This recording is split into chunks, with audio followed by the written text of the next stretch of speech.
Thus far, I have declared to you the analytical knowledge of Sankhya philosophy.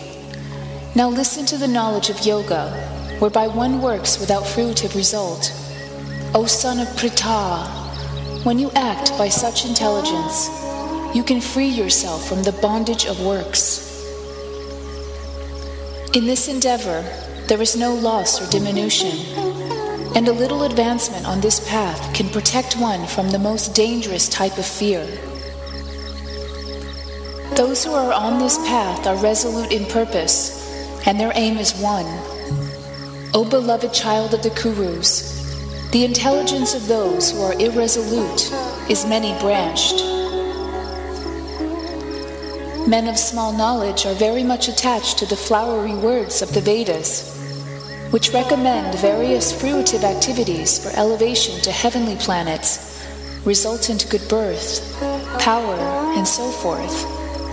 Being desirous of sense gratification and opulent life, they say that there is nothing more than this. In the minds of those who are too attached to sense enjoyment and material opulence, and who are bewildered by such things, the resolute determination of devotional service to the Supreme Lord does not take place. The Vedas mainly deal with the subject of the three modes of material nature. Rise above these modes, O Arjuna. Be transcendental to all of them. Be free from all dualities and from all anxieties for gain and safety, and be established in the self. All purposes that are served by the small pond can at once be served by the great reservoirs of water. Similarly, all the purposes of the Vedas can be served to one who knows the purpose behind them. You have a right to perform your prescribed duty, but you are not entitled to the fruits of action. Never consider yourself to be the cause of the results of your activities, and never be attached to not doing your duty. Be steadfast in yoga, O Arjuna. Perform your duty and abandon all attachment to success or failure. Such evenness of mind is called yoga. O Dhananjaya, rid yourself of all fruitive activities by devotional service, and surrender fully to that consciousness. Those who want to enjoy the fruits of their work are misers. A man engaged in devotional service rids himself of both good and bad actions, even in this life. Therefore strive for yoga, O Arjuna, which is the art of all work. The wise, engaged in devotional service, take refuge in the Lord and free themselves from the cycle of birth and death by renouncing the fruits of action in the material world. In this way, they can attain that state beyond all miseries. When your intelligence has passed out of the dense forest of delusion, you shall become indifferent to all that has been heard and all that is to be heard. When your mind is no longer disturbed by the flowery language of the Vedas, and when it remains fixed in the trance of self-realization, then you will have attained the divine consciousness. Arjuna said, "What are the symptoms of one whose consciousness is thus merged in transcendence? How does he speak, and what is his language? How does he sit, and how does he walk?" The Blessed Lord said, "O Pārtha, when a man gives up all varieties of sense desire, which arise from mental concoction, and when his mind finds satisfaction in the self alone, then he is said to be in pure transcendental consciousness.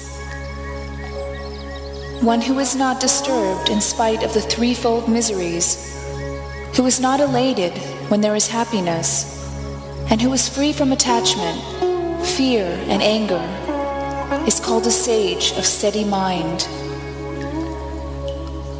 He who is without attachment, who does not rejoice when he obtains good, nor lament when he obtains evil, is firmly fixed in perfect knowledge. One who is able to withdraw his senses from sense objects, as the tortoise draws his limbs within the shell, is to be understood as truly situated in knowledge. The embodied soul may be restricted from sense enjoyment, though the taste for sense objects remains. But ceasing such engagements by experiencing a higher taste, he is fixed in consciousness. The senses are so strong and impetus, O Arjuna, that they forcibly carry away the mind, even of a man of determination, who is endeavoring to control them. One who restrains his senses and fixes his consciousness upon me is known as a man of steady intelligence. While contemplating the objects of the senses, a person develops attachment for them, and from such attachment lust develops, and from lust anger arises. From anger delusion arises, and from delusion bewilderment of memory. When memory is bewildered, intelligence is lost, and when intelligence is lost, one falls down again into the material pool. One who can control his senses by practicing the regulative principles of freedom can obtain the complete mercy of the Lord, and thus become free from all attachment and aversion. For one who is so situated in the divine consciousness, the threefold miseries of material existence exist no longer. In such a happy state, one's intelligence soon becomes steady. One who is not in transcendental consciousness can have neither a controlled mind nor steady intelligence, without which there is no possibility of peace. And how can there be any happiness without peace? As a boat on the water is swept away by a strong wind, even one of the senses on which the mind focuses can carry away a man's intelligence. Therefore, O mighty armed, one whose senses are restrained from their objects is certainly of steady intelligence. What is night for all beings is the time of awakening for the self-controlled, and the time of awakening for all beings is night for the introspective sage.